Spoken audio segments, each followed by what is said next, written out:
কেন কি করে সম্ভব হবে?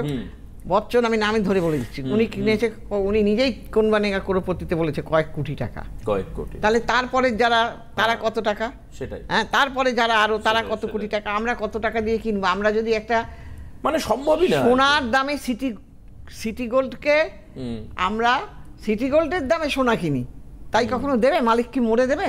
না, মালিকের ঘর থেকে দেবে, সেটা ভাবতে হয়। সেই জন্য আমার কাছে কেউ স্টোন দেখাতে আসলে আমি ওপেনলি বলছি, ওখানেও বলি আমি দেখি না। মানে পরিষ্কার ব্যাপার হচ্ছে যত দাম দেবেন যত গুড় তত মিষ্টি, একদম পরিষ্কার। পারবো না তো আমরা দিতে। পাথরের মধ্যে মানে যে রেমেডি যেগুলো আমরা করি তার তো বিভিন্ন কোয়ালিটি, মানে এর যে কত রকম কোয়ালিটি আছে সে আপনি কেন অনেক অ্যাস্ট্রোলজারও বুঝতে পারবেন কত কোয়ালিটি। তার চাইতে বরং আপনি যাকে বিশ্বাস করে যাবেন, আপনার কাজটা নিয়ে কথা, ঠিক, আপনি কাজটা পেলেন কিনা সেইটা দেখুন। ঠিক, এবং এর গুণগত মান ডিপেন্ড করে দামের উপরে।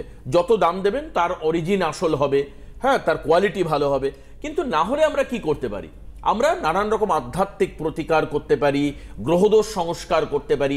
এর মাধ্যমেও আমি জানি না পাথরের মতো একেবারে 90% কাজ হবে কিনা, এর ফলে আপনি 70% কাজ পাবেন, ডেফিনেটলি পাবেন। কেন আমি বলি তারও বেশি পায়, তারও বেশি। আমাকে আমি জানি না, আমি ওপেনলি বলছি। আমার কাছে এসে বলছে একজন, দিদি আমি কয়েক লাখ টাকা দিয়ে পাথর কিনেছি, আপনি প্রেসক্রাইব করেছিলেন, কিন্তু এইবার বলি আপনি যে আমাকে গ্রহ প্রতিকার করে দিয়েছেন তার মতো উপকার কিছুতে পাই। সে তো হয়, সে তো হয়, এই হচ্ছে ব্যাপার।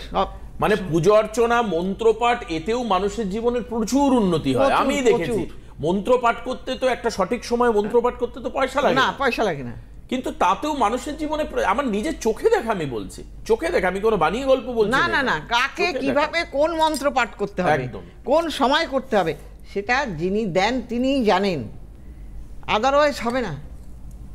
যা খুশি তাই করলে তো কাজ হবে না। একই শরীরান সবাই খাচ্ছে, কিন্তু সবারই কি মাথা ব্যথা, এটাও তো জানতে হবে।